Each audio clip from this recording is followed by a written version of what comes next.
Oui, après s'être imposée face au Brésil 2-1, l'équipe de France l'a de nouveau emporté hier soir face à la Colombie, victoire 3-1, grâce au doublé de Désiré Doué et un but de Marcus Thuram. Il ne faut pas se voir plus beau que ce que l'on est, a prévenu Didier Deschamps en conférence de presse. Mais on peut le dire, Cyril de la Morinerie, ces deux rencontres sont très encourageantes à un peu plus de 2 mois du coup d'envoi de la Coupe du Monde. Oui, la tournée aux États-Unis n'a fait que confirmer cette impression. Les Bleus sont déjà prêts pour le mondial. Car au-delà des stars comme Kylian Mbappé et Ousmane Dembélé, c'est tout un vivier de talents qui impressionne. Michael Olise, Hugo Ekitike ou encore Désiré Doué, auteur d'un doublé hier soir. Même les remplaçants victorieux face à la Colombie ont affiché un niveau remarquable.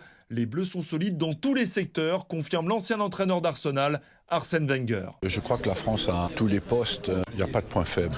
Même derrière, c'est extrêmement solide. Du gardien jusqu'au capitaine devant, je pense que c'est difficile de trouver des points faibles. Le point fort de l'équipe de France est bien sûr l'attaque. Les Français ont enchaîné un 11e match en inscrivant au moins 2 buts. Pour Robert Pires, champion du monde en 1998, les Bleus feront partie des grands favoris pour le titre mondial cet été. Pour moi, c'est certainement la meilleure équipe du monde. Toutes les défenses qui vont jouer contre nous, elles vont avoir du travail parce que en termes de technique, en termes de vitesse, en termes de dribble, en termes de marquer des buts, mais on est les numéros 1. Ouais. Prochaine étape le 14 mai prochain.